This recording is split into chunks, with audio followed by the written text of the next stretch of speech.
I started to see what happened when people couldn't exchange their strengths. Yeah. And I realized that when we start talking about commerce and payments, that's not about getting rich. That's about being able to do what I do really well for you, and you be able to do what you do really well for us, and we can exchange those strengths.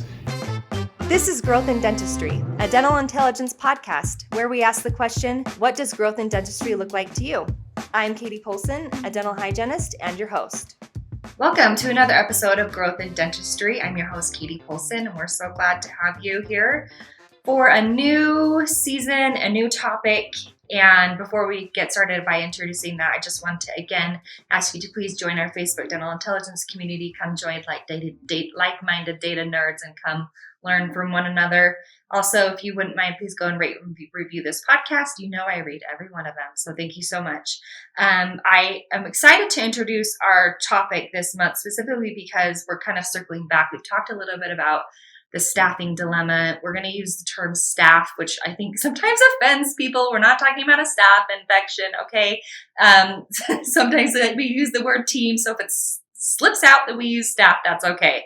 But what we're talking about this month specifically is in the staffing dilemma is how do we hire automation systems as opposed to trying to hire new people or specific people, because people are really struggling with that right now.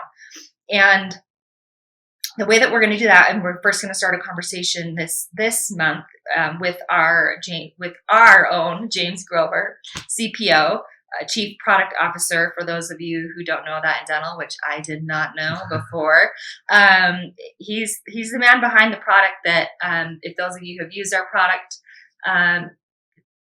he's the man behind the product. And for those that don't, then you should get on board. But so I'm going to have James introduce himself. So welcome. Thank you so much for being with us today. Thank you for letting me be here.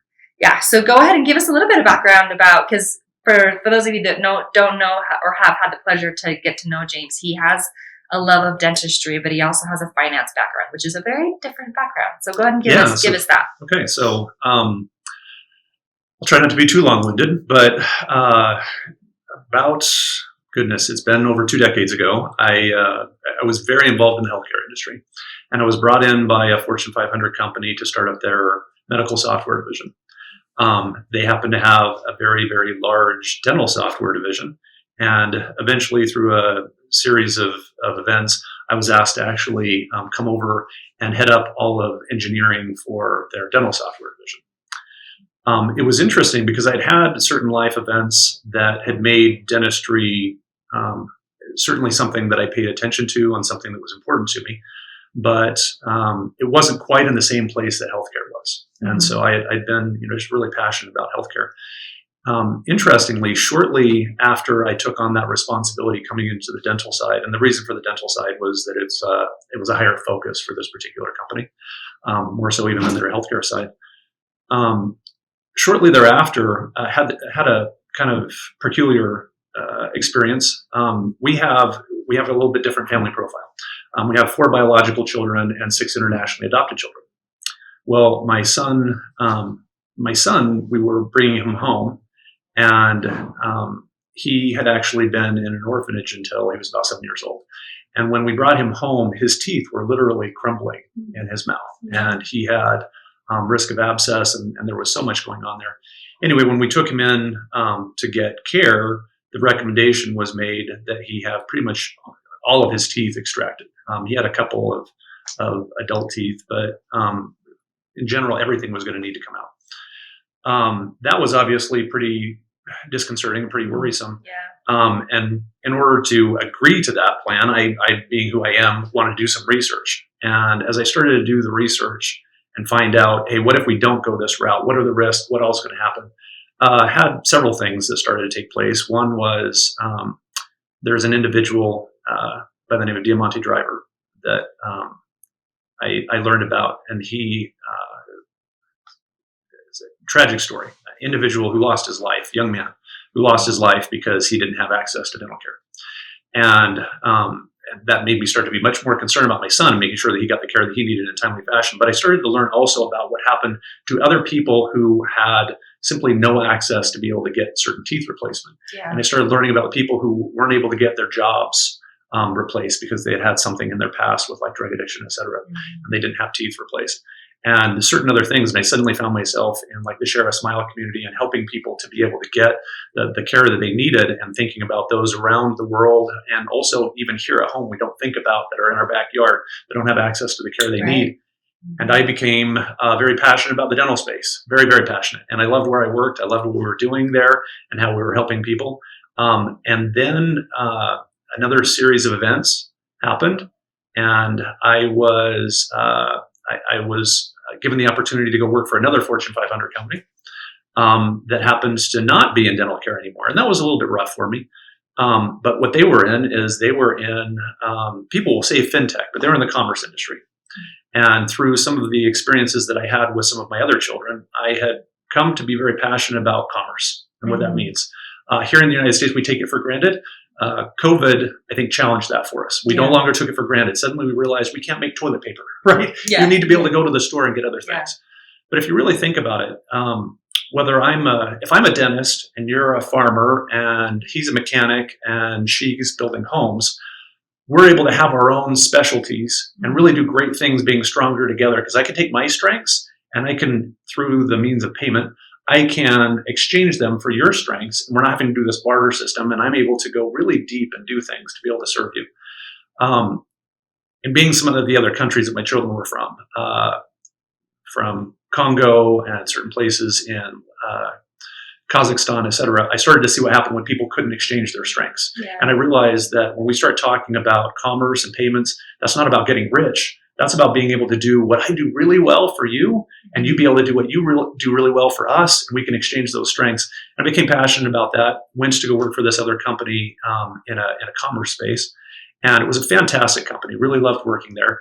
But the opportunity opened up to come be at Dental Intelligence. And quite honestly, I ignored all types of requests to go work for other companies in general. But when this particular recruiter reached out to me and said it was Dental Intelligence, I couldn't help but entertain the discussion. Yeah.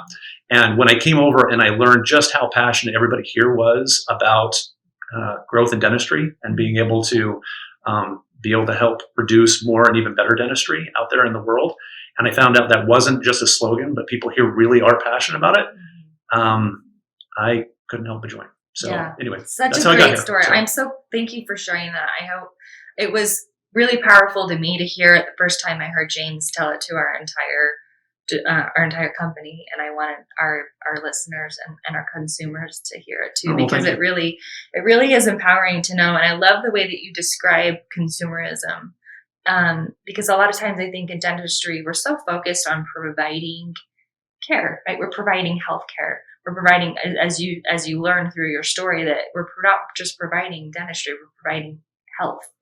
And we get so focused on that piece of it that we don't want to forget that it's a business, but we want to forget that business side because it's the money side and it's somehow tainted or dirty. It feels like it's about something, like I said, it feels like it's about getting rich or something like that, rather than, no, this is how we are able to exchange your strengths in law school and being able to be my lawyer, and your strengths in growing food with my strengths in being able to provide dental care. Right. And that's a fantastic, wonderful and thing. it's really freeing to be able to think about, as someone who has gone over treatment or tried to help people understand, talking about scaling and root planing with a patient when they think they're getting a prophy is difficult because they're changing their mindset. Also, you're worried about the fact that now it's $700 instead of $80, right? And so you make your decisions sometimes based off of, you just feel bad, but what you're doing is you're exchanging strengths. Yes, exactly. And I think that is such a valuable concept to understand. So thank you so much for sharing that.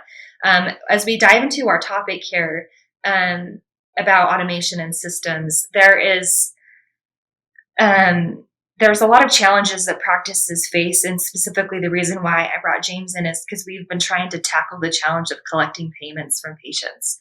And a lot of practices, maybe you are somebody that does this job in your practice, or maybe you're looking for someone that does this job in your practice of collecting AR or managing your AR or whatever verbiage you want to use there, from patients after they leave the practice, after insurance is paid, or maybe you're a fee-for-service practice.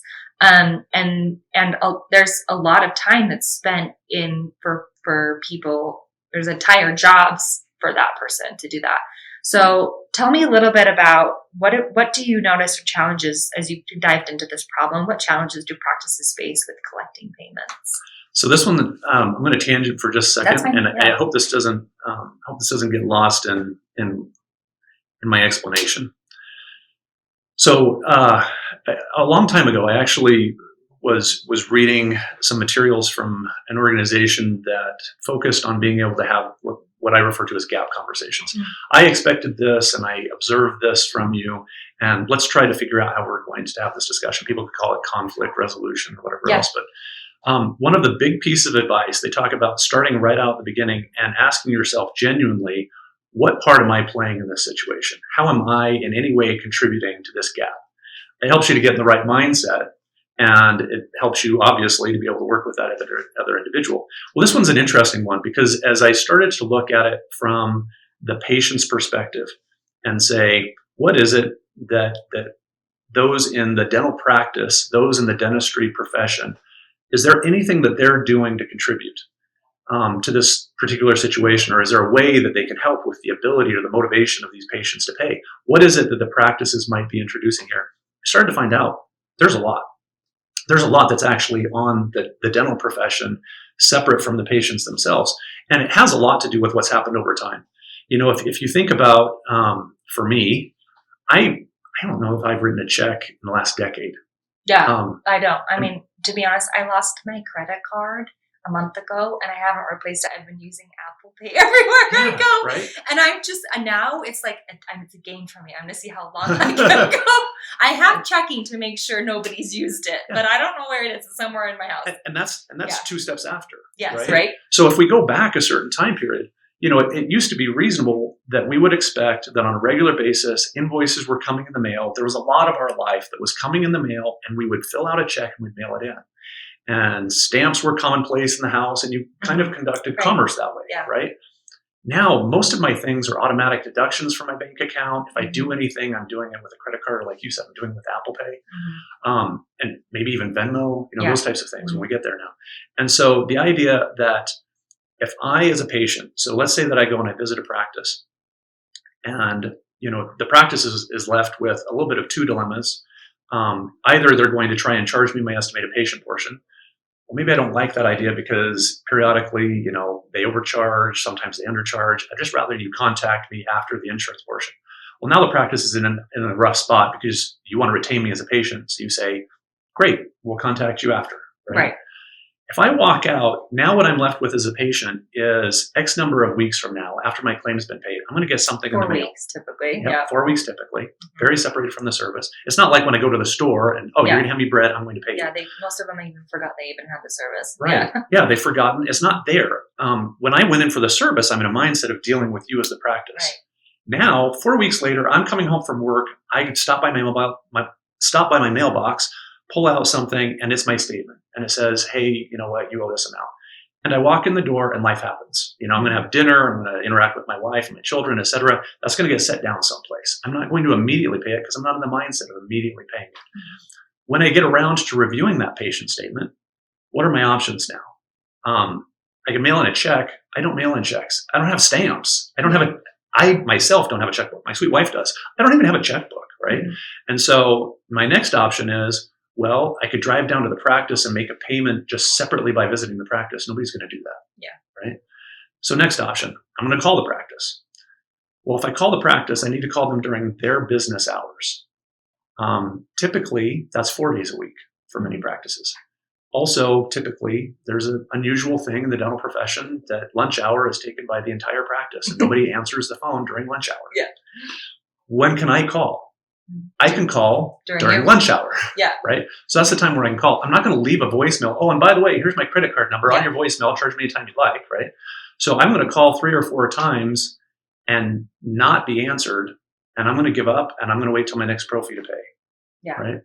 Mm-hmm. If I do actually get to talk to somebody, Then I get the really fantastic experience of having somebody ask me to give them my credit card number over the phone, something that I've been told 90,000 times, don't ever do that because the person on the other end could write it down. They're not going to. Helen, who I trust, isn't going to write it down, but it's weird. I'm giving her my credit card number over the phone. Right. So when you look at the challenge for the patient to pay, it's really hard for them to pay. On their website is a difficult thing as Yeah, well. because you'll have some of the places that will say, hey, you know what, we've got a patient portal, just log in and you can pay here. Then you have to find your login, remember it, or Like I remember that every 6 months, right? So I'm going to do the whole reset password. Yeah. What's going to happen is I'll do it tomorrow. I'll do it later. I'll do it later. Yeah. And so they want to pay. They're not trying to get out of that exchange of strengths, but they have a really hard time doing it compared to other industries. Right, because if you're paying for a flight, right, or whatever, it's right then. I'm it's booking the within flight. 2 seconds. Yeah, you pay it, right. I'm buying something on Amazon, I pay then. And right now, I go to the store, I hand them my card. yeah, in the industry, the way that patients pay for their services, it takes longer than 10 seconds, which for me is too long. Yep. So, well, and it's because once again, it's happening at a time that you weren't planning. If you look at other industries, because there's not the two-payer system, other industries, hey, I'm getting the service. I'm in the mindset to pay you now. We're doing the exchange. In this one, that exchange happens in two very separated parts. You're giving me the service. Now, a month later, you're asking me to pay. And if it's going to take more than a few seconds, like you said, do I get around to it? Yeah, exactly. And so that's really great. I mean, especially from working in a practice, in my family practice, we're very emergency based. And so, we see a lot of people that come in and we have tons of new patients, and many of them may not come back because they were there for an emergency. So they don't care about our practice. They don't care about Helen at the front desk, that she's great, right? Because or they want to pay her. There hasn't been long-term trust or anything else. Yeah. So especially when you see, emergency patients, it's really hard to collect that money. And once again, it's not that they're trying to get off scot-free and not pay. I mean, it's sure, just, there are some patients that do that. True. That's true. There are some. There are some that's there. But the vast majority, we look at the AR ratios with some of our practices right now, and we look at their average aging. There are so many practices that have like $90,000 in outstanding AR, and they look at their AR ratio. It's terrible, and that is not the exception patient that didn't want to pay. Yeah. That's the commonplace patient that's going, I called you 3 times. Yeah. So then, talking about automating your systems for your practice and for hiring purposes, that's a lot of hours that someone is trying to, and if you're getting interrupted in the day when you're trying to schedule or check in a patient to call on the phone. And then there's a lot of hours. I mean, in my particular practice, we have someone that just does that all day long. They send statements and things like that.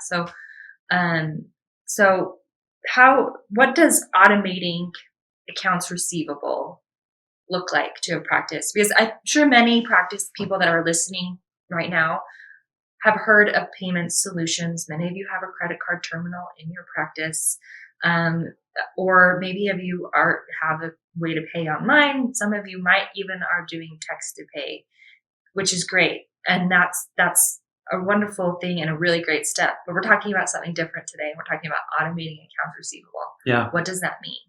So I want to talk a little bit about kind of the gradient as we progress. Yeah. If you go back a little ways, we would have some places where we would say, part of the automating the accounts receivable was just letting them know they owe me. Mm-hmm. And so you have places where people have secured different things. We're talking about the job to be done in hiring. They've hired an automated solution for sending out statements.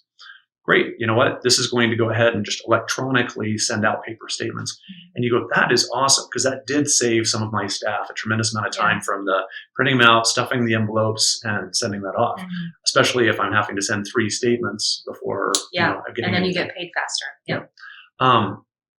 But when you look at that, that's only helping with the notice piece. It's not helping with the actually closing the loop. It's not actually helping finish out the job to be done of getting that AR management.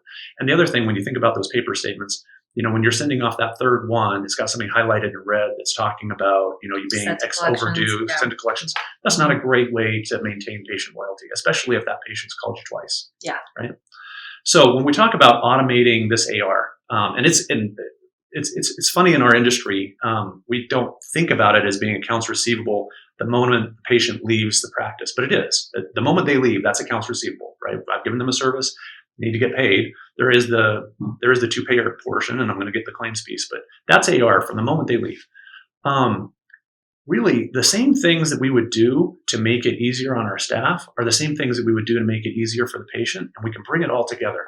So if we get to a spot where we start to be able to automatedly tell, hey, I've got this particular patient that doesn't have any outstanding claims, but they do have an outstanding balance. Mm-hmm. For those, I need to send off a request. And the request is going to hit them at a time they're not expecting it. How can I make that very easy for them? Sorry, you look like no, you're good. We're good. Okay. All good. Yep. So what's going to happen is if you're using something like a paper statement, it's still the same disjoint piece. I'm not expecting it. I'm not able to. I now have to find another time to be able to do this connection of the payment. You want those two to be as close together. I need to inform you of what you owe, and you want to pay. Put those two things together as much as you can. So things like getting that notification via email, getting that notification via text, don't require heavy username password things, because why? Is somebody going to hack in and pay somebody else's bill? So you allow it to be able to be something that I get on my phone. I'm going to get some sort of notice, and in a couple of clicks, if I can do something where, yep, I'll pay with Apple Pay, or you've got my card on file, I can pay with the card ending in 2007. Well, if I'm sitting in a meeting and I got that, which is going to happen, I'm going to be in a meeting, or I'm going to be out to dinner with my family or whatever else. If I get that notification and it is providing me the vehicle for making the payment right there, that's automating it. That's making it to where the entire loop's being closed. And now we don't have to have someone call me or whatever else to facilitate it. So whether it's sending off via text, sending off via email, those are fantastic things. You want to have something where you're facilitating a card on file, because if I can just pay with the last one, great. Or there's the idea of being able to do Apple Pay. Another thing that's a really big deal, and many practices are moving toward this, is if you even just have my card on file. So you've gotten my card on file either through your website or through terminal by taking copay, et cetera. If you can, at the end of the visit, say, it's awesome, James, would you like us to go ahead, and after we've submitted to insurance, you want us to go ahead and charge that to your card ending in 2007? They say, yeah. They go, great. Well, now you have the ability to just come back and just do it. You don't even need to contact me, and you can process it through on that card, which is great for me because I want to pay you anyway. So those are some great ways to just cut that portion out of the loop. Much like when you look at like the grocery system, 15 years ago, we would say, no, there's no way to get around I have to find a parking space. I have to get a shopping cart. I have to drive down to the store. Well, Amazon figured out, no, you don't have to do that. There's a better way. In that same way, practices needs to figure out, how can we cut out these things that we think are required and non-value added, and just cut them out and only have the value added pieces for them. Yeah. I also specifically love, and for those of you that don't know that we have a payment solution, we like to call it an AR management solution, because it's not just getting paid, it's a total accounts receivable solution called DI Payments here at Dental Intel. But I love the ability to just be in one portal and one area and see all of the outstanding balances based off of 1 day to 90 days, whatever I wanted to do. Yeah. Claims still pending or not. Yes. Yep. And be able to click all of them and send a text at once. That one thing can save an entire day's worth of work. And that's what we mean by AR management. Well, and to finish out that loop, when that payment's made, right now, if it's a check or if it's made through some other means, somebody has to go back into your practice management system and post it, right? As opposed to finding a solution like the one that you were describing that we offer, that's going to automatically write it back to your ledger. So you don't have to do that. That staff is now freed up to do other things. And then it follows back as well. If they don't pay, it automatically follows back with that patient. Contact them again in a few days, contact them again in a few days. Yeah. And there's other things too, even when we're looking at that, decreasing that burden on the staff and on the patient, even with somebody calling right now. So let's say somebody calls in, says, hey, I received some sort of notice. Is this about my son's bill? What's going on? And we talk. I go, great. Okay, let's go ahead and pay. It's not cool for me to give you my credit card number over the phone. If you've got either one of two things, if you can either quickly send me a payment request that you say, okay, we're going to send you a quick payment request, and I can do that on my phone. I see it. Yep, came through. Cool, made the payment. Good. Yeah. And you've got that notice back. So I didn't give you my credit card number over the phone. Or if you can say, Okay, we've got everything taken care of. Awesome. James, would you like that to go to your card ending in 2007? I go, yep, you do it. And I never gave you my credit card number over the phone. It's so much better patient experience, but it also cut out a whole bunch of both of our time. Yeah. Your staff or your team members that are doing that job can do it faster. Get back to the patient sitting there at the front desk. Exactly. But also, I mean, we're in a profession where, and if you've been in a team where you have had the same front office team for 20 years, congratulations to you. You really deserve a pat on the back. But that really is not industry standard, and there is turnover. Yeah. And by automating it and giving it up to a system, right, then you don't have to teach the next person. You just have them teach them the system, and then it does it for you, which really, especially right now with the staffing, the great staffing resignation that we're in, and finding ourselves in a lot of turnover, whatever we can do to reduce that pain through that turnover is really important as well. And there's so many hours being donated to it, as opposed to, hey, it's happening electronically in the background and I'm just getting paid. Yeah. Which is good for the whole practice. And once again, good for the patients, right? Really good for the patients who, once again, they came and wanted to leverage those strengths. We just ask them to jump through an awful lot of hoops to be able to do what they need to fulfill their commitments. So good. Well, this has been a really great episode, specifically for me to understand even more what accounts receivable means to a practice. So our last question we ask to every single person is, what does growth in dentistry mean to you, James Grover? Once again, I kind of spoke about it at the beginning. I've had a lot of very close personal experiences around how important dentistry is. I could probably go on for about the next good 45 minutes giving very specific personal cases. But I've also had a lot where they are individuals that I met, like I said, and share a smile and other things. And I've realized just how much it affects people's lives outside of the practice in terms of patients. But then also through my profession, I've grown to learn about the people who have that passion inside of the practice, who want to leverage their strengths, and they want to be able to have that opportunity. So when I talk about growth in dentistry, it means both sides. It means making that dentistry available to patients wherever they might be and in the ways that affect things, including things like employment and so many of our different aspects of general joy and life satisfaction. But also those who are in the practice that want to be able to grow and leverage their strengths, have more opportunity to do it, and quite honestly, be able to use that to get access to other people's strengths for themselves and their families. So growth in dentistry to me is all about leveraging strengths, both in the practice and outside the practice. Yeah, well said. Very well said. Well, folks, this has been another episode of Growth in Dentistry, a dental intelligence podcast. Again, special thanks to my guest, James Grover, for being with us today. You can find that information or our information at dentalintel.com, or if you have a question about this particular episode, you can go to growthindentistry.com. There's an Ask a Question button on the bottom. Go ahead and fill that out for us. Thank you to our marketing department, specifically Kat and Brittany, for all their work on this podcast. They're dears. And that's it for us. I'm Katie Polson. Keep growing.